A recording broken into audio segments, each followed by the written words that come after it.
Hi friends, നമസ്കാരം. Challenger ആപ്പിലെ ഇന്നത്തെ constitution ക്ലാസ്സിലേക്ക് ഏവർക്കും ഹൃദ്യമായ സ്വാഗതം. സുഹൃത്തുക്കളെ, ചെരുപ്പില്ല എന്ന സങ്കടം മാറിയത് രണ്ട് കാലുമില്ലാത്ത ഒരാളെ കണ്ടപ്പോഴാണ് എന്നൊരു പേർഷ്യൻ പഴമൊഴിയുണ്ട്. ശരിയല്ലേ? നമ്മുടെ നിസാരങ്ങളായ ഇല്ലായ്മകളും പ്രയാസങ്ങളും പറഞ്ഞ് എത്ര വിദഗ്ധമായിട്ടാണ് നമ്മൾ ഉത്തരവാദിത്വത്തിൽ നിന്ന് ഒളിച്ചോടുന്നത്. നിങ്ങൾ ചുറ്റുവട്ടത്തേക്കൊന്ന് കണ്ണോടിച്ചു നോക്കൂ. ഒന്നുമില്ലായ്മയിൽ നിന്ന്, ശൂന്യതയിൽ നിന്ന് അത്ഭുതങ്ങൾ സൃഷ്ടിച്ച നിരവധി മനുഷ്യരെ കാണാൻ സാധിക്കും.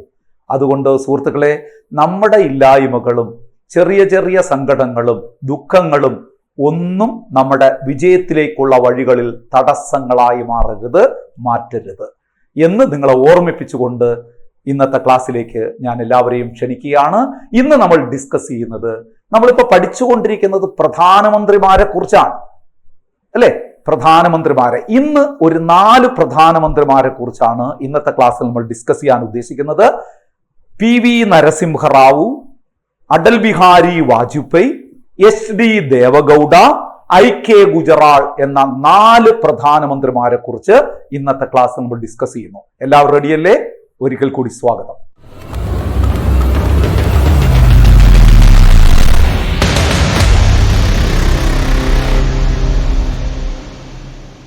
ഇന്ന് നമ്മൾ ഡിസ്കസ് ചെയ്യുന്നത് പ്രധാനമന്ത്രിമാരെ കുറിച്ച് തന്നെയാണ്. ഒരു 2-3 ക്ലാസ്സുകളായി നമ്മൾ പ്രധാനമന്ത്രിമാരെ കുറിച്ച് പഠിച്ചുകൊണ്ടിരിക്കുകയാണ്. നിങ്ങൾക്കറിയാം, അതായത് ഇത് പ്രധാനമന്ത്രിമാരെ കുറിച്ച് പഠിക്കുന്ന ഒരു 3ാം പാർട്ടാണ്. ആദ്യ പാർട്ടിൽ നമ്മൾ ജവഹർലാൽ നെഹ്റുവിനെയും ലാൽ ബഹദൂർ ശാസ്ത്രിയെയും കുറിച്ച് പഠിച്ചു. 2ാമത്തെ പാർട്ടിൽ നമ്മൾ പഠിച്ചത് ഇന്ദിരാഗാന്ധി, മൊറാർജി ദേശായി എന്നിവരെ കുറിച്ച് പറഞ്ഞു. അടുത്തത് നമ്മൾ 3ാമത്തെ പാർട്ട് കഴിഞ്ഞ ക്ലാസ്സിൽ നമ്മൾ പഠിച്ചത് 4 പേരെ കുറിച്ചായിരുന്നു. അതായത് ചരൺ സിംഗ്, രാജീവ് ഗാന്ധി, VP സിംഗ്, ചന്ദ്രശേഖർ. സുഹൃത്തുക്കളെ, ഓർഡറായി തന്നെ വരികയാണ് കേട്ടോ. നിങ്ങൾ പഠിക്കുമ്പോൾ ഒരു കാര്യം കൂടെ ശ്രദ്ധിക്കണം, ഈ ഒരു ഓർഡർ മനസ്സിലിട്ടേക്കണം. കാരണം കഴിഞ്ഞ വർഷം ഒരു ചോദ്യം ഉണ്ടായിരുന്നു, നിങ്ങൾ ആ ചോദ്യപേപ്പർ ശ്രദ്ധിച്ചിട്ടുണ്ടോ എന്ന് അറിയില്ല. കുറച്ച് പ്രധാനമന്ത്രിമാരുടെ പേര് തന്നിട്ട് കാലക്രമത്തിൽ രേഖപ്പെടുത്തുക എന്ന് പറഞ്ഞുകൊണ്ട് ഡിസോർഡർ ആയിട്ട് കുറെ പ്രധാനമന്ത്രിമാരുടെ പേര് തന്നു. നിങ്ങൾ ഈ ഓർഡർ ആക്കണം: ജവഹർലാൽ നെഹ്റു, ലാൽ ബഹദൂർ ശാസ്ത്രി, ഇന്ദിരാഗാന്ധി, മൊറാർജി ദേശായി, ചരൺ സിംഗ്, രാജീവ് ഗാന്ധി, VP സിംഗ്, ചന്ദ്രശേഖർ. നമ്മൾ പഠിച്ച ഓർഡർ ആണെങ്കിൽ ഇത്രയും. പിന്നെ ഇതിനിടയിൽ ഒന്നിലധികം തവണ പ്രധാനമന്ത്രിയായി വന്ന ഇന്ദിരാഗാന്ധി ഉണ്ട്.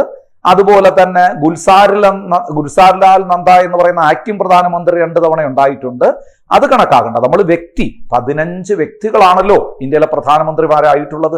ആ 15 പേരുടെ ഒരു ഓർഡർ നിങ്ങളുടെ മനസ്സിലുണ്ടാകണം. കാരണം ഓർഡർ തെറ്റി ചോദ്യത്തിൽ തന്നിട്ട് ഇന്ത്യയുടെ പ്രധാനമന്ത്രിമാർ കാലക്രമത്തിൽ എഴുതുക, ഇത് ചോദ്യമാണ്. കഴിഞ്ഞ വർഷം ഒരു ചോദ്യ പേപ്പറിൽ ചോദിച്ച ചോദ്യമാണ്. ഒരു 7-8 പ്രധാനമന്ത്രിമാർ തന്നിട്ടുണ്ടായിരുന്നു.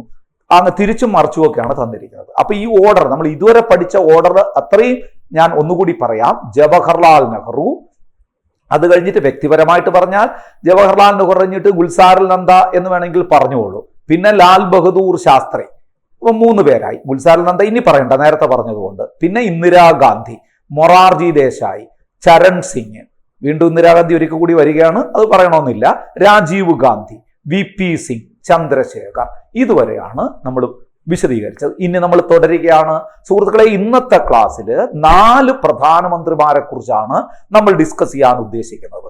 അത് PV Narasimha Rao, Atal Bihari Vajpayee, SD Deve Gowda, IK Gujral. വളരെ പ്രധാനപ്പെട്ട പ്രധാനമന്ത്രിമാർ തന്നെയാണ്. ഇവരെക്കുറിച്ച് ഒരുപാട് ചോദ്യങ്ങൾ പരീക്ഷകൾക്ക് ചോദിച്ചിട്ടുണ്ട്. അതിലെന്തുകൊണ്ടും പ്രധാനിയാണ് ആദ്യം പറയുന്ന PV നരസിംഹറാവു. ആദ്യം നരസിംഹറാവുവിനെ കുറിച്ച് പഠിക്കാം. വളരെ വളരെ വളരെ പ്രധാനപ്പെട്ട കുറച്ച് ചോദ്യങ്ങൾ അദ്ദേഹവുമായി ബന്ധപ്പെട്ടുണ്ട്. എന്നാണ് അദ്ദേഹം ജനിച്ചത്? 1921 ജൂൺ 28-ാം തീയതി ഹൈദരാബാദിലാണ്. ഇപ്പൊ അത് തെലുങ്കാന, ആന്ധ്രാപ്രദേശിന്റെ ഭാഗമാണ്. നിങ്ങൾക്കറിയാം, ആന്ധ്രാപ്രദേശാണ് 2 സംസ്ഥാനങ്ങളായി പിന്നെ ബൈഫ്രിക്കേറ്റ് ചെയ്ത കാര്യമൊക്കെ നിങ്ങൾക്കറിയാം. അപ്പൊ ഹൈദരാബാദ് അതായത് ഇപ്പൊ തെലുങ്കാനയുടെ ഭാഗമായ ഹൈദരാബാദിലാണ് 1921 ജൂൺ 28 PV നരസിംഹറാവു ജനിച്ചത്. ഇപ്പം തെലുങ്കാന എന്ന് പറയുന്നത് അല്ലെങ്കിൽ ആന്ധ്രാപ്രദേശ് എന്ന് പറയുന്നത് നിങ്ങൾക്ക് എല്ലാവർക്കും അറിയാം ഒരു ദക്ഷിണേന്ത്യൻ സംസ്ഥാനമാണ്. അപ്പോഴൊരു ചോദ്യത്തിന് പ്രസക്തിയില്ലേ? ദക്ഷിണേന്ത്യയിൽ നിന്നുള്ള ആദ്യ പ്രധാനമന്ത്രി, അത് പരീക്ഷയ്ക്ക് ചോദിച്ചിട്ടുണ്ട്. സൗത്ത് ഇന്ത്യയിൽ നിന്നുള്ള ആദ്യ പ്രധാനമന്ത്രി. സുഹൃത്തുക്കളെ, ഇതുവരെയുള്ള പ്രധാനമന്ത്രിമാർ നിങ്ങളൊന്ന് ഓർത്തു നോക്കുക. ജവഹർലാൽ നെഹ്റു, ഗുൽസാർലാൽ നന്ദ, ലാൽ ബഹദൂർ ശാസ്ത്രി, ഇന്ദിരാഗാന്ധി, മൊറാർജി ദേശായി, ചരൺ സിംഗ്, രാജീവ് ഗാന്ധി, VP സിംഗ്, ചന്ദ്രശേഖർ. ഇവരെല്ലാം എവിടെ നിന്നുള്ള പ്രധാനമന്ത്രിമാരായിരുന്നു? നോർത്ത് ഇന്ത്യൻസ് ആയിരുന്നു, അല്ലെ? ഉത്തരേന്ത്യയിൽ നിന്നുള്ള പ്രധാനമന്ത്രിമാരായിരുന്നു. എന്നാൽ ഇന്ത്യയിൽ ദക്ഷിണേന്ത്യയിൽ നിന്ന് ആദ്യമായൊരു പ്രധാനമന്ത്രി വരുന്നത് PV നരസിംഹറാവു. പിന്നെയും അതിനുശേഷവും വന്നിട്ടുണ്ട്, അതവിടെ എത്തുമ്പോൾ നമുക്ക് പറയാം. അപ്പൊ ദക്ഷിണേന്ത്യയിൽ നിന്നുള്ള ആദ്യത്തെ പ്രധാനമന്ത്രി PV നരസിംഹറാവു. ഇനി ഏറ്റവും പ്രധാനപ്പെട്ട ഒരു ചോദ്യവും കൂടി നിങ്ങൾ ഓർക്കണം. പാർലമെന്റ് അംഗമല്ലാതെ പ്രധാനമന്ത്രിയായ ആദ്യ വ്യക്തി. പാർലമെന്റ് അംഗമല്ലാതെ പ്രധാനമന്ത്രിയായ ആദ്യ വ്യക്തി. ഇപ്പൊ നിങ്ങൾക്കൊരു ആശയക്കുഴപ്പം തോന്നാം. അതെങ്ങനെ പാർലമെന്റ് അംഗമല്ലാതെ പ്രധാനമന്ത്രിയാകാൻ പറ്റുമോ? പറ്റുമല്ലോ. നമ്മൾ മുമ്പ് പ്രധാനമന്ത്രി പഠിപ്പിച്ചപ്പോൾ ഞാൻ പറഞ്ഞതാണല്ലോ, പാർലമെന്റ് അംഗമല്ലാത്ത ഒരു വ്യക്തിക്കും പ്രധാനമന്ത്രിയായി സത്യപ്രതിജ്ഞ ചെയ്ത് അധികാരമേൽക്കാം. പക്ഷെ എന്താ ഒരു നിബന്ധന? അതൊരു പ്രധാന ചോദ്യമാണ്. പാർലമെന്റ് അംഗമല്ലാത്ത ഒരു വ്യക്തി ഇന്ത്യയുടെ പ്രധാനമന്ത്രിയായി അധികാരമേറ്റു കഴിഞ്ഞാൽ എത്ര സമയത്തിനുള്ളിൽ പാർലമെന്റിലെ ഏതെങ്കിലും ഒരു സഭയിൽ അംഗമായിരിക്കണം? 6 മാസത്തിനുള്ളിൽ. അപ്പോൾ രാജ്യസഭയിലോ ലോകസഭയിലോ അംഗമല്ലാത്തൊരു വ്യക്തിക്കും ഇന്ത്യയുടെ പ്രധാനമന്ത്രിയായി അധികാരമേൽക്കാം. പക്ഷെ 6 മാസത്തിനകം പാർലമെന്റിലെ ഏതെങ്കിലും ഒരു സഭയിൽ അദ്ദേഹം ആരായിരിക്കണം? അംഗമായിരിക്കണം. അത് രാജ്യസഭയായാലും കുഴപ്പമില്ല, ലോകസഭയിൽ നേരിട്ട് ജനങ്ങൾ വോട്ട് ചെയ്ത് തെരഞ്ഞെടുക്കപ്പെടുന്ന MP ആയാലും സാരമില്ല, ഏതായാലും കുഴപ്പമില്ല.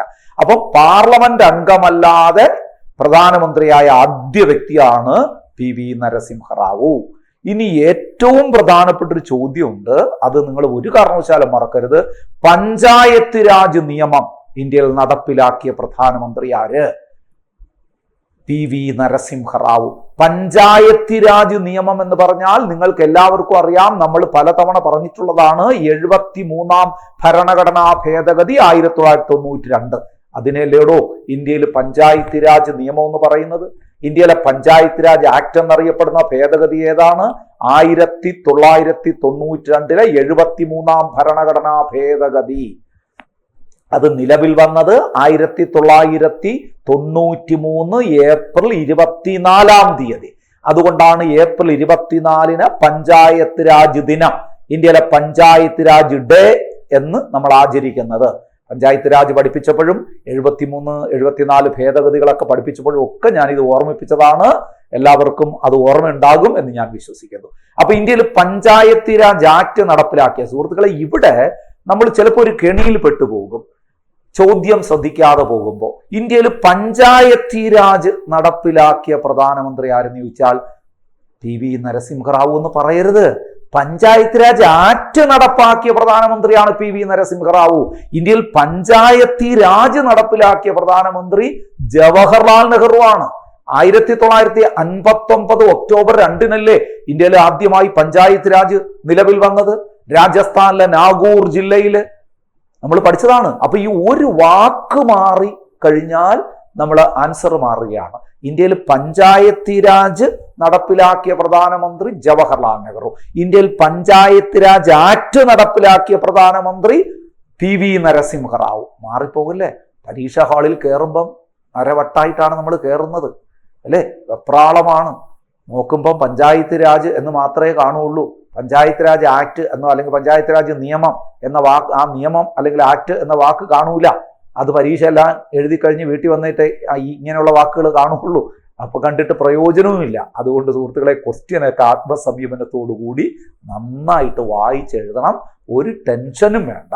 ആവശ്യമില്ലാത്ത ടെൻഷനാണ് നിങ്ങൾ അപകടത്തിൽപ്പെടുത്തുന്നത്. അതുകൊണ്ട് മനസ്സ് ക്ലിയറായി ടെൻഷൻ ഫ്രീ ആയി വേണം പരീക്ഷ എഴുതാൻ. എന്തിനാ ഭയപ്പെടുന്നത്? നിങ്ങൾ വളരെ ടെൻഷനോടുകൂടി എഴുതിയാൽ 1 മാർക്ക് കിട്ടുമോ നിങ്ങൾക്ക്? ഇല്ലല്ലോ. 1 മാർക്കെങ്കിലും നഷ്ടപ്പെടാനേ സാധ്യതയുള്ളൂ. അതുകൊണ്ട് നോ ടെൻഷൻ.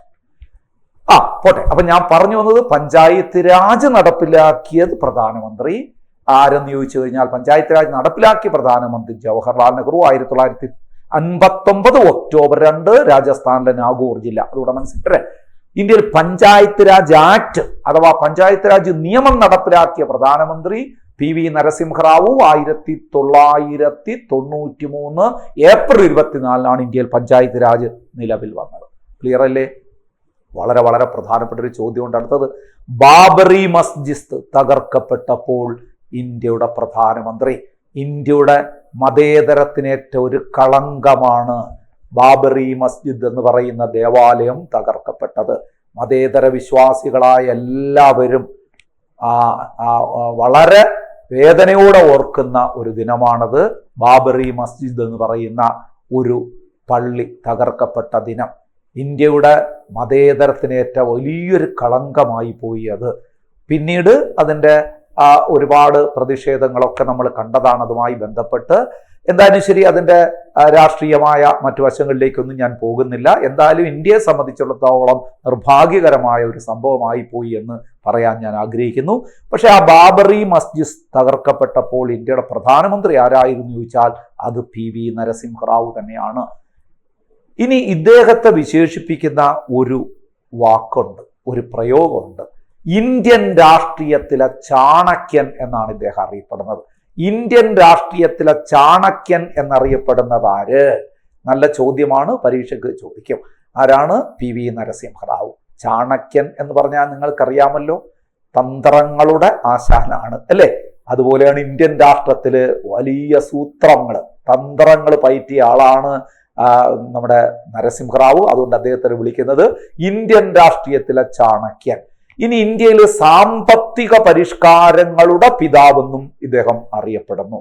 ഇക്കണോമിക് റിഫോംസിന്റെ, ഇന്ത്യയിലെ സാമ്പത്തിക പരിഷ്കാരങ്ങളുടെ പിതാവെന്നറിയപ്പെടുന്നത് ആര്? അത് പ്രധാനമന്ത്രിയായിരുന്ന ആരാണ്? PV നരസിംഹറാവു. ഇനി നോക്കൂ, കാലാവധി പൂർത്തിയാക്കിയ നെഹ്റു കുടുംബത്തിലെ അംഗമല്ലാത്ത ആദ്യ പ്രധാനമന്ത്രി.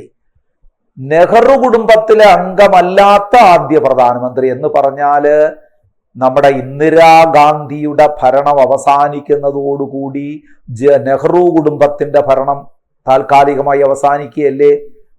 താൽക്കാലികമായി പിന്നെ നമ്മുടെ രാജീവ് ഗാന്ധി അധികാരത്തിൽ വരുന്നു, അത് വേറെ കാര്യം. ഞാൻ പറഞ്ഞത് താൽക്കാലികമായിട്ടൊരു വിരാമൻ നെഹ്റു കുടുംബത്തിന് വരുന്നത് എപ്പോഴാണ്? അത് 77 ജനതാ പാർട്ടി അധികാരത്തിൽ വരുന്നു, മൊറാർജി ദേശായി അധികാരത്തിൽ വരുന്നു. പക്ഷെ നോക്കൂ, നെഹ്റു കുടുംബത്തിൽ അല്ലാതെ ആദ്യമായിട്ട് വന്നത് മൊറാർജി ദേശായിയാണ്. കാലാവധി പൂർത്തിയാക്കാൻ കഴിഞ്ഞില്ല. അതിനുശേഷം വന്ന ചരൺ സിംഗിന് കാലാവധി പൂർത്തിയാക്കാൻ കഴിഞ്ഞില്ല. അതിനുശേഷം ഇങ്ങോട്ട് വന്ന നെഹ്റു കുടുംബത്തിലല്ലാത്ത ഒരു വ്യക്തികൾക്കും എന്ത് ചെയ്തിട്ടില്ല? കാലാവധി പൂർത്തിയാക്കാൻ കഴിയിട്ടില്ല. അങ്ങനെ കാലാവധി പൂർത്തിയാക്കാൻ കഴിഞ്ഞ നെഹ്റു കുടുംബത്തിലെ അംഗമല്ലാത്ത ആദ്യ വ്യക്തി എന്ന് പറയുന്നത് PV നരസിംഹറാവു. അദ്ദേഹം കാലാവധി പൂർത്തിയാക്കി. ഓർത്തോണേ. ഇനി വളരെ പ്രധാനപ്പെട്ട ഒരു ക്വസ്റ്റ്യൻ ഉണ്ട്. ക്രിമിനൽ കേസിൽ ശിക്ഷിക്കപ്പെട്ട ആദ്യ പ്രധാനമന്ത്രി, അഴിമതി കുറ്റത്തിന് ജയിലിലടയ്ക്കപ്പെട്ട ആദ്യ പ്രധാനമന്ത്രി എന്നൊക്കെ പറഞ്ഞാല് അതാരാണ്? നമ്മുടെ PV നരസിംഹറാവു ആണ്. അവിശ്വാസ പ്രമേയം അദ്ദേഹത്തിനെതിരെ വന്നപ്പോൾ അതിനെ മറികടക്കാൻ വേണ്ടിയിട്ട് കോഴ കൊടുത്ത് ആൾക്കാരെയൊക്കെ തൻ്റെ സംഘത്തോട് തന്നോടൊപ്പം കൂട്ടിച്ചേർത്തു എന്നൊക്കെ പറഞ്ഞുകൊണ്ട് വലിയ അഴിമതിയൊക്കെ അദ്ദേഹത്തിൻ്റെ പേരിൽ ഉയർന്നു വന്നതാണ്. അപ്പം അഴിമതി കുറ്റത്തിന് ജയിലിലടയ്ക്കപ്പെട്ട ആദ്യ പ്രധാനമന്ത്രിയാണ്. ക്രിമിനൽ കേസിൽ ശിക്ഷിക്കപ്പെട്ട ആദ്യ പ്രധാനമന്ത്രിയും PV നരസിംഹറാവു ആണ്. ഇനി അദ്ദേഹത്തിൻ്റെ പ്രധാനപ്പെട്ട ഒരു കൃതി നിങ്ങൾ ഓർത്തോളുക, ദി ഇൻസൈഡർ. ഒരുപാട് തവണ പരീക്ഷയ്ക്ക് ചോദിച്ചതാണ്. ദി ഇൻസൈഡർ ആരുടെ കൃതിയാണ്? PV നരസിംഹറാവുവിന്റെ കൃതിയാണ് ദി ഇൻസൈഡർ. അദ്ദേഹം ചരമമടയുന്നത് എന്നാണ്? 2004 ഡിസംബർ 23 അദ്ദേഹം മരണപ്പെടുന്നത്. 4 ഡിസംബർ 23 അദ്ദേഹം മരണപ്പെടുന്നു. അന്ത്യവിശ്രമം കൊള്ളുന്ന സ്ഥലം ഓർക്കുക, ബുദ്ധപൂർണിമ പാർക്ക്. ഒരുപാട് പേര് അന്ത്യവിശ്രമം കൊള്ളുന്ന സ്ഥലങ്ങൾ നമ്മൾ പഠിച്ചു. അതെല്ലാം ഒരു ലിസ്റ്റായി തന്നെ നിങ്ങൾ എഴുതി വെച്ച് പഠിച്ചോളണം. പരീക്ഷയ്ക്ക് ഈ റെസ്റ്റിംഗ് പ്ലേസസ് ഒരുപാട് ചോദിച്ചിട്ടുണ്ട്. അപ്പം നമ്മുടെ ബുദ്ധപൂർണിമ പാർക്ക് ആര് അന്ത്യവിശ്രമം കൊള്ളുന്ന സ്ഥലം എന്ന് ചോദിച്ചു കഴിഞ്ഞാൽ PV നരസിംഹറാവു ആണ്. PV നരസിംഹറാവുമായി ബന്ധപ്പെട്ട് വളരെ പ്രധാനപ്പെട്ട ചോദ്യങ്ങളാണ്. കഴിഞ്ഞില്ല, ഇനി ഞാൻ 1-2 ചോദ്യങ്ങളും കൂടി, ഒരു പ്രധാനപ്പെട്ട കോട്ടിങ്സ് കൂടി നിങ്ങൾ ഓർക്കുക. ഒരു പ്രധാനപ്പെട്ട ഉദ്ധരണി, അതായത് PV നരസിംഹറാവുവിനെ കുറിച്ച് ഒരാൾ പറഞ്ഞൊരു ഉദ്ധരണി. എന്താണ് ആ ഉദ്ധരണി? വളരെ പ്രാസം ഒപ്പിച്ചൊക്കെ പറഞ്ഞതാണ്. രാഷ്ട്രീയ വ്യവസ്ഥയേക്കാൾ വലുതാണ് രാഷ്ട്രമെന്ന് വിശ്വസിച്ചിരുന്ന രാജ്യസ്നേഹിയായ രാഷ്ട്രതന്ത്രജ്ഞൻ എന്ന് PV നരസിംഹറാവുവിനെ വിശേഷിപ്പിച്ചതാര്? APJ അബ്ദുൽ കലാം. ഇത് 2 രീതിയിൽ ചോദിക്കാം. രാഷ്ട്രീയ വ്യവസ്ഥയേക്കാൾ വലുതാണ് രാഷ്ട്രം എന്ന് വിശ്വസിച്ചിരുന്ന രാജ്യസ്നേഹിയായ രാഷ്ട്രതന്ത്രജ്ഞൻ എന്ന് APJ അബ്ദുൽ കലാം ആരെക്കുറിച്ച് വിശേഷിപ്പിച്ചു? അതിന്റെ ഉത്തരം PV നരസിംഹറാവു. തിരിച്ചു ചോദിക്കാം, രാഷ്ട്രീയ വ്യവസ്ഥയേക്കാൾ വലുതാണ് രാഷ്ട്രമെന്ന് വിശ്വസിച്ചിരുന്ന രാജ്യസ്നേഹിയായ രാഷ്ട്രതന്ത്രജ്ഞൻ എന്ന് PV നരസിംഹറാവുവിനെ കുറിച്ച് വിശേഷിപ്പിച്ചത് ആര്? അത് APJ അബ്ദുൽ കലാം. APJ അബ്ദുൽ കലാം ഇങ്ങനെ വിശേഷിപ്പിച്ചത് ആരെക്കുറിച്ചെന്നോ അല്ലെങ്കിൽ തിരിച്ചും ചോദിക്കാം. അത് നിങ്ങൾ വളരെ വ്യക്തമായി തന്നെ പഠിച്ചു വെച്ചോളുക. അപ്പോൾ നമുക്ക് PV നരസിംഹറാവു അങ്ങനെ അങ്ങ് അവസാനിപ്പിക്കാം.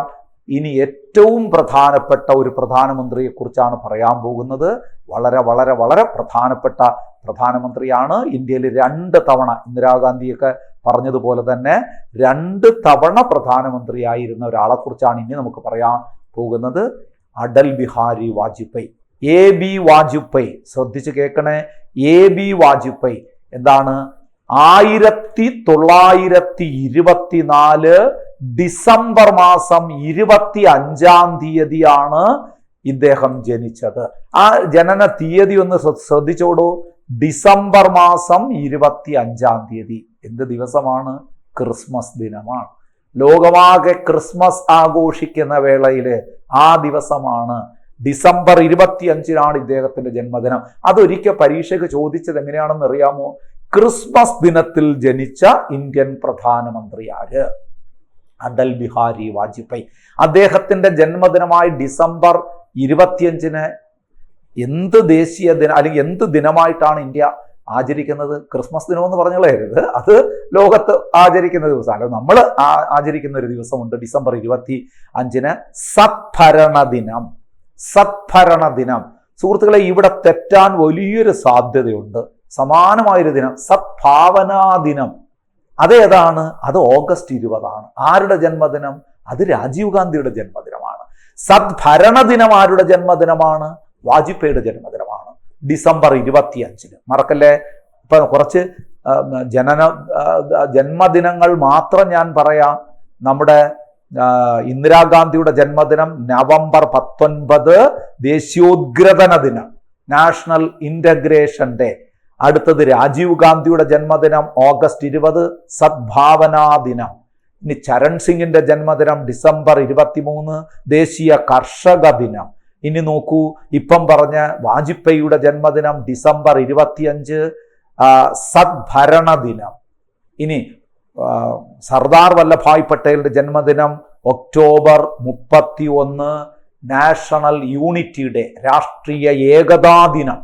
ഈ ദിനങ്ങളൊക്കെ പരീക്ഷയ്ക്ക് ചോദിക്കുന്നതാണ്. നമ്മൾ ജന്മദിനം ആണ് ഞാൻ പറഞ്ഞത്. ഇവരുടെയൊക്കെ ജന്മദിനങ്ങൾ ഓർമ്മിച്ചോളുക.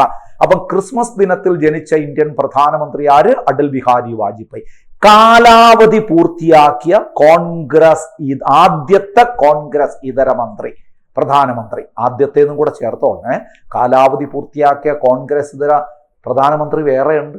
ഇപ്പൊ ഇരിക്കുന്ന ആള് നരേന്ദ്രമോദി 2ാം തവണയും ഏതാണ്ട് പൂർത്തിയാക്കി കഴിഞ്ഞില്ലേ? 2 തവണ പൂർത്തിയാക്കി കഴിഞ്ഞില്ലേ? അപ്പൊ കാലാവധി പൂർത്തിയാക്കിയ കോൺഗ്രസ് ഇതര പ്രധാനമന്ത്രി ആര് എന്ന് ചോദിച്ചാൽ നമുക്ക് ഒന്നിലധികം ആൾക്കാരുടെ പേര് പറയാം. പക്ഷെ ഇവിടെ അതുകൊണ്ട് നിങ്ങൾ പറയണം കാലാവധി പൂർത്തിയാക്കിയ ആദ്യ കോൺഗ്രസ് ഇതര പ്രധാനമന്ത്രി ആരാണ്? നമ്മൾ നേരത്തെ പറഞ്ഞു PV നരസിംഹറാവു കാലാവധി പൂർത്തിയാക്കിയെന്ന്, അത് കോൺഗ്രസ് പ്രധാനമന്ത്രിയാണ്. ഇത് കോൺഗ്രസ് ഇതര പ്രധാനമന്ത്രിമാരാണ്. നിങ്ങൾ എടുത്തു നോക്കൂ, നമ്മൾ കോൺഗ്രസ് ഇതര പ്രധാനമന്ത്രി ഇന്ദിരാഗാന്ധിക്ക് ശേഷം വന്ന മൊറാർജി ദേശായി ആയിക്കോട്ടെ, ചരൺ സിംഗ് ആയിക്കോട്ടെ, അതുപോലെ തന്നെ VP സിംഗ് ആയിക്കോട്ടെ, ചന്ദ്രശേഖർ ആയിക്കോട്ടെ, ഇവരാരും കാലാവധി പൂർത്തിയാക്കിയിട്ടില്ല. കോൺഗ്രസ് ഇതര മന്ത്രിമാരിൽ കാലാവധി പൂർത്തിയാക്കിയ ആദ്യ പ്രധാനമന്ത്രിയാണ് അടൽ ബിഹാരി വാജ്പേയി. അടൽ ബിഹാരി വാജ്പേയിയാണ് കാലാവധി പൂർത്തിയാക്കിയ ആദ്യ കോൺഗ്രസ് ഇതര പ്രധാനമന്ത്രി. മറ്റൊരാൾ കൂടി ഉണ്ടാരെന്ന് ചോദിച്ചു കഴിഞ്ഞാൽ അത് നരേന്ദ്രമോദിയാണ്. മറക്കല്ലേ, ഇത് രണ്ടുപേരും കാലാവധി പൂർത്തിയാക്കിയ കോൺഗ്രസ് ഇതര പ്രധാനമന്ത്രിമാരാണ്. മറക്കരുത് കേട്ടോ, പ്രധാന ചോദ്യമാണ്. ഇനി നോക്കൂ, അടൽ ബിഹാരി വാജ്പേയിയെ കുറിച്ച് പറയുമ്പോൾ ബാച്ചിലർ പ്രൈം മിനിസ്റ്ററാണ്, അവിവാഹിതനായ പ്രധാനമന്ത്രിയാണ്. കേട്ടോ, അവിവാഹിതനായ പ്രധാനമന്ത്രി. ചില സുഹൃത്തുക്കൾ അവിവാഹിതനായ പ്രധാനമന്ത്രി എന്ന് ചോദിക്കുമ്പോൾ നരേന്ദ്രമോദിയുടെ പേര് കൂടി പറയാറുണ്ട്. നരേന്ദ്രമോദി ആദ്യമൊക്കെ നമ്മുടെ തെരഞ്ഞെടുപ്പിന് വേണ്ടി നൽകുന്ന ആ നാമനിർദ്ദേശക പത്രികയിൽ ആദ്യമൊക്കെ ഒന്ന് കൊടുത്തപ്പം ഭാര്യയുടെ പേരൊന്നും വച്ചിട്ടില്ലായിരുന്നു, അവിവാഹിതൻ എന്നുള്ള രീതിയിലായിരുന്നു പ്രകടന പത്രിക നൽകിയത്. അത് പിന്നെ വിവാദമായപ്പോൾ ഇപ്പോൾ ആ ഭാര്യയുടെ പേരൂടെ വയ്ക്കാറുണ്ട്. നരേന്ദ്രമോദി വാസ്തവത്തിൽ വിവാഹം കഴിച്ചിട്ടുള്ള ആൾ തന്നെയാണ്. അദ്ദേഹത്തിൻ്റെ ഭാര്യ നിങ്ങൾക്കറിയാം, വളരെ ചെറുപ്പത്തിലേ വിവാഹം കഴിച്ചു എന്നേ ഉള്ളൂ. പിന്നെ അദ്ദേഹം വലിയ സാത്വികനായി കുടുംബ ജീവിതമൊക്കെ ഉപേക്ഷിച്ച്, ഭാര്യയൊക്കെ ഉപേക്ഷിച്ച് അദ്ദേഹം മറ്റൊരു രീതിയിലേക്ക് മാറി അങ്ങ് പോവുകയായിരുന്നു. അത് ശരിയോ തെറ്റോ എന്നുള്ളതിനെക്കുറിച്ചൊക്കെ വിവാദമാണ്. നമുക്ക് പിന്നീട് ഒരവസരത്തിൽ വേണമെങ്കിൽ ചർച്ച ചെയ്യാം. എന്തായാലും ഇവിടെ നിങ്ങൾ ഓർക്കുക, അവിവാഹിതനായ പ്രധാനമന്ത്രി, ആദ്യ പ്രധാനമന്ത്രി എന്നല്ല, ഇന്ത്യയിൽ അവിവാഹിതനായ ഒരു പ്രധാനമന്ത്രിയേ ഉള്ളൂ കേട്ടോ. ഇനി ആരെങ്കിലും വരുന്നുണ്ടോ എന്നറിയില്ല. അതുകൊണ്ടാണ് ആദ്യം എന്നുള്ള വാക്കുകൂടി ഞാൻ ഉപയോഗിച്ചത്. ഇപ്പം നമുക്ക് പറയാം, അവിവാഹിതനായ ഏക പ്രധാനമന്ത്രി ആരായിരുന്നു? അടൽ ബിഹാരി വാജ്പേയി.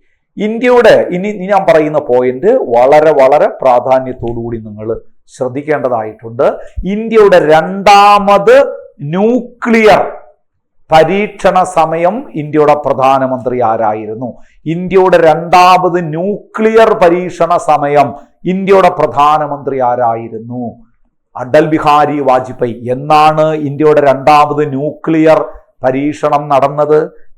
1998 മെയ് 11 പൊക്രാനിലാണ്.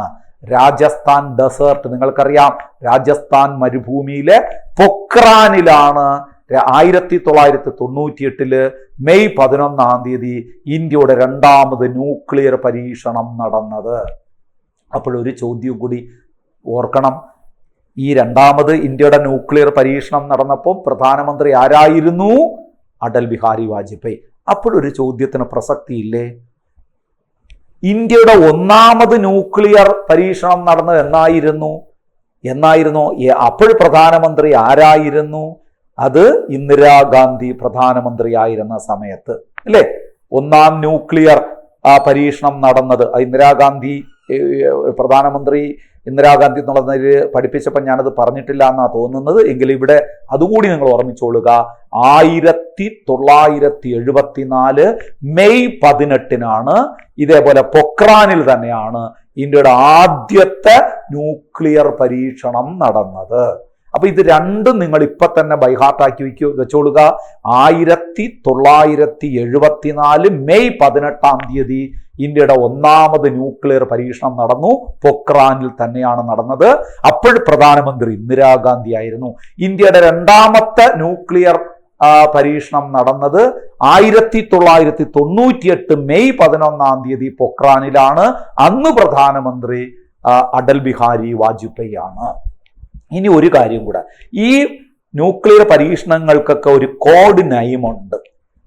ഒന്നാമത് ന്യൂക്ലിയർ പരീക്ഷണം നടന്ന 1974 മെയ് 18 ഇന്ദിരാഗാന്ധിയുടെ കാലത്ത് നടന്ന ന്യൂക്ലിയർ പരീക്ഷണത്തിന്റെ കോഡ് നയം എന്തായിരുന്നു? സ്മൈലിംഗ് ബുദ്ധ എന്നായിരുന്നു.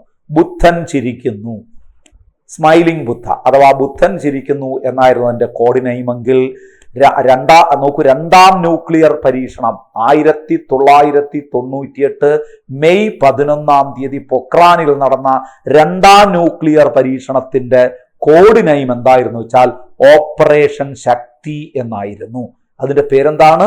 ഓപ്പറേഷൻ ശക്തി. ഈ രണ്ടു പേരും നിങ്ങളൊന്ന് ഓർത്തോളുക. ഓപ്പറേഷൻ ശക്തി എന്നറിയപ്പെടുന്നു രണ്ടാം ന്യൂക്ലിയർ പരീക്ഷണം. ഒന്നാം ന്യൂക്ലിയർ പരീക്ഷണത്തിന്റെ കോഡ് നമ്പർ സ്മൈലിംഗ് ബുദ്ധ, ബുദ്ധൻ ചിരിക്കുന്നു.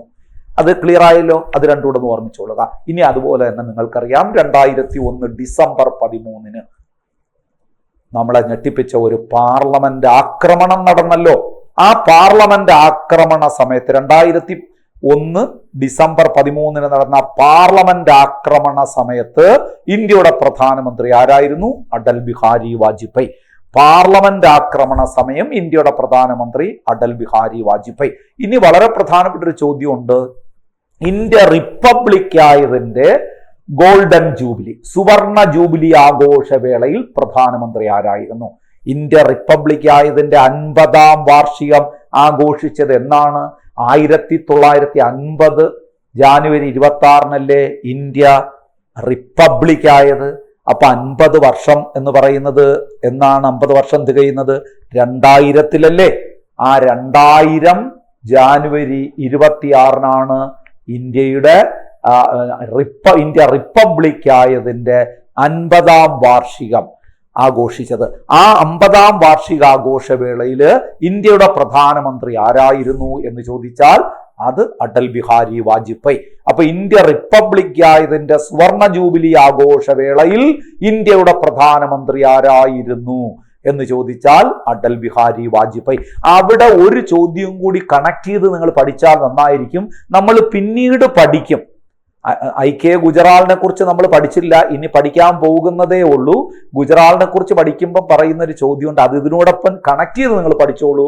ഇന്ത്യക്ക് സ്വാതന്ത്ര്യം ലഭിച്ചതിന്റെ സുവർണ ജൂബിലി ആഘോഷിക്കുന്ന വേളയിൽ ഇന്ത്യയുടെ പ്രധാനമന്ത്രി ആരായിരുന്നു? അത് IK ഗുജറാളായിരുന്നു. IK ഗുജറാൾ. ഇത് രണ്ടും കണക്ട് ചെയ്ത് വെച്ചേ. നോക്കൂ, ഇന്ത്യ റിപ്പബ്ലിക് ആയതിന്റെ സുവർണ ജൂബിലി ആഘോഷവേളയിൽ ഇന്ത്യയുടെ പ്രധാനമന്ത്രി ആരായിരുന്നു എന്ന് പറഞ്ഞു കഴിഞ്ഞാൽ അത് അടൽ ബിഹാരി വാജ്പേയി ആണ്. എന്നാൽ ഇന്ത്യ സ്വാതന്ത്ര്യം നേടിയതിന്റെ സുവർണ ജൂബിലി 50ാം വാർഷികം ആഘോഷിച്ച വേളയിൽ ഇന്ത്യയുടെ പ്രധാനമന്ത്രി ആരായിരുന്നു വെച്ചാൽ അത് IK ഗുജറാൾ ആയിരുന്നു. അത് അദ്ദേഹവുമായി ബന്ധപ്പെട്ട കാര്യം പറയുമ്പോൾ ഞാനൊന്നുകൂടി നിങ്ങളെ ഓർമ്മിപ്പിക്കാം. സുഹൃത്തുക്കളെ, അതുപോലെ നിങ്ങൾ ഓർക്കേണ്ടുന്ന ഏറ്റവും പ്രധാനപ്പെട്ട ഒരു കാര്യമാണ് നമ്മുടെ കാർഗിൽ യുദ്ധം.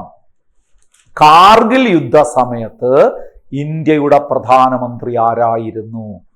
കാർഗിൽ യുദ്ധ സമയം ഇന്ത്യയുടെ പ്രധാനമന്ത്രി AB വാജ്പേയി, അടൽ ബിഹാരി വാജ്പേയി. നമ്മൾക്കൊരിക്കലും മറക്കാൻ കഴിയാത്ത ഒരു യുദ്ധമാണ്. 1999 മെയ് മുതൽ ജൂലൈ വരെ, മെയ് ജൂൺ ജൂലൈ 3 മാസങ്ങൾ നീണ്ടുനിന്ന ഒരു യുദ്ധമുണ്ട്. ആരുമായിട്ടാണ്? പാകിസ്ഥാനുമായിട്ട്. അതായത് ഇന്ത്യയുടെ ആ യുദ്ധകാരണം, കാർഗിൽ യുദ്ധ കാരണവും കൂടെ നിങ്ങൾ ഓർത്തു വെച്ചോളുക.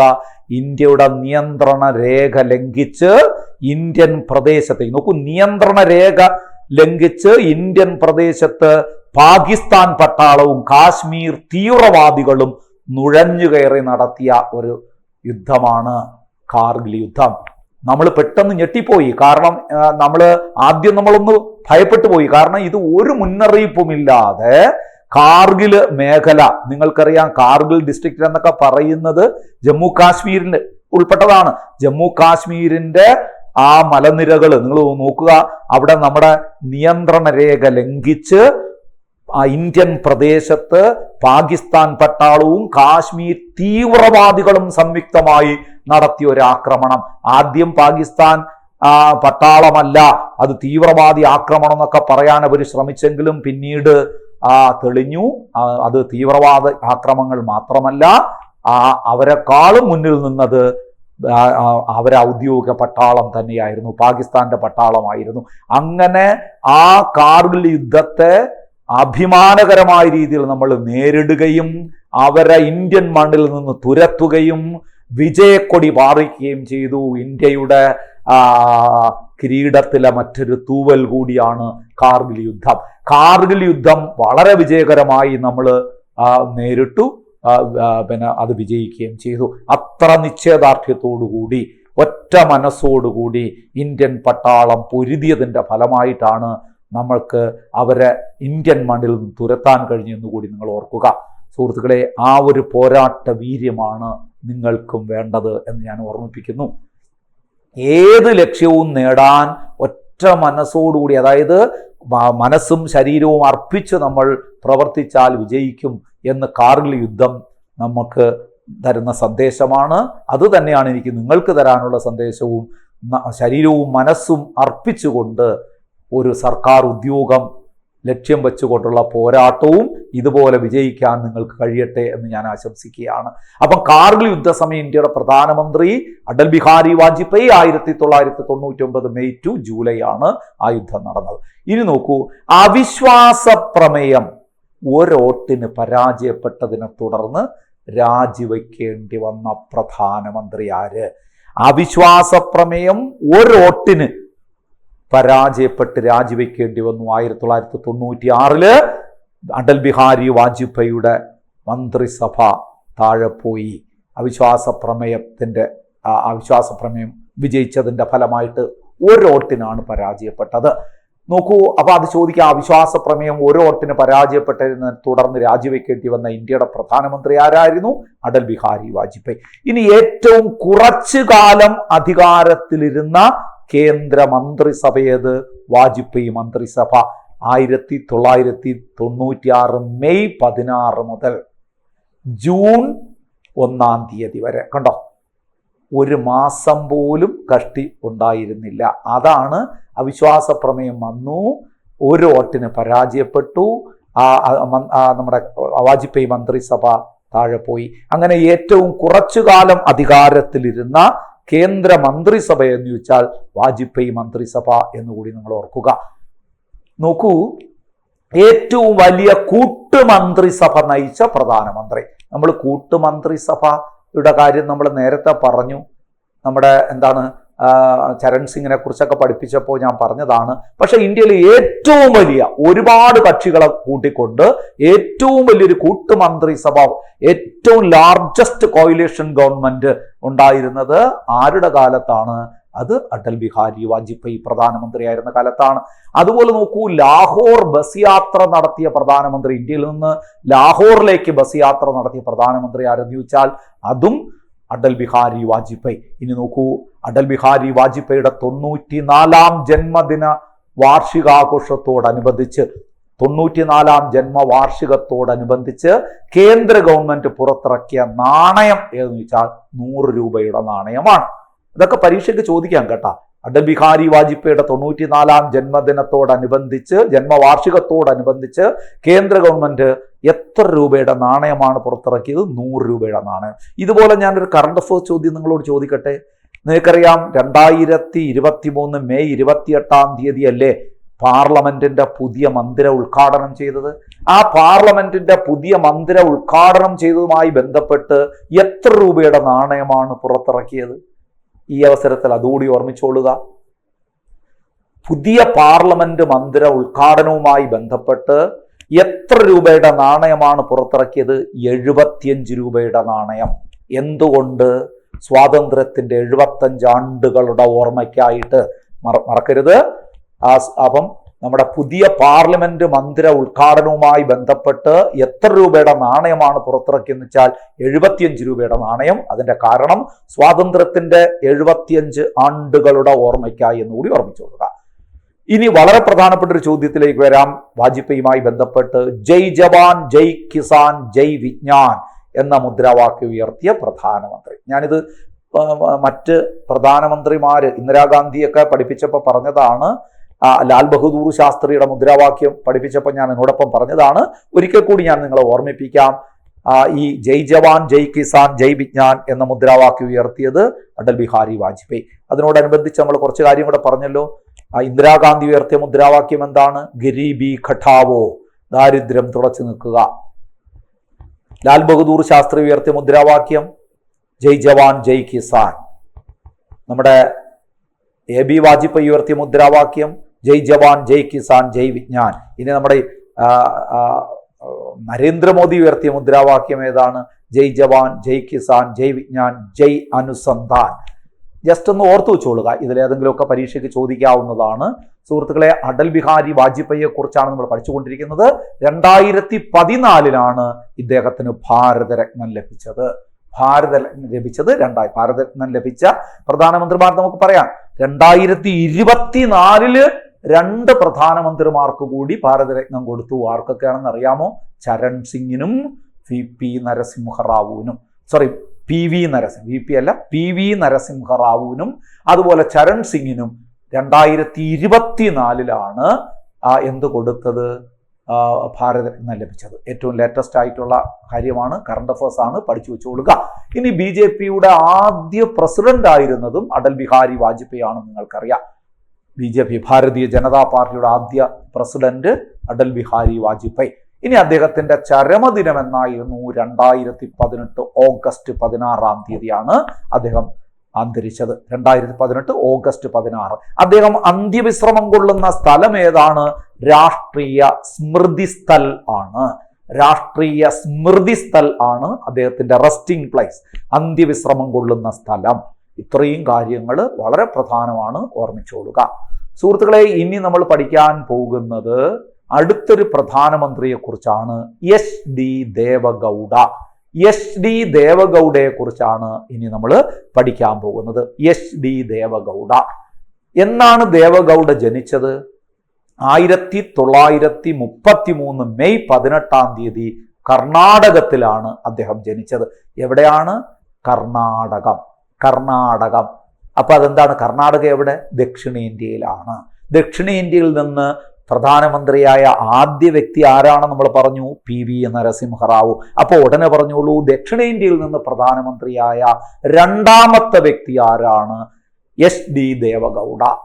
മറ്റേ അദ്ദേഹം നമ്മുടെ PV നരസിംഹറാവു നമ്മൾ പറഞ്ഞു എവിടെയാണ്? ഹൈദരാബാദ്, അല്ലെങ്കിൽ ഇപ്പോൾ തെലുങ്കാനയുടെ ഭാഗമായ ഹൈദരാബാദിൽ നിന്നാണ് അദ്ദേഹം പ്രധാനമന്ത്രിയായത്.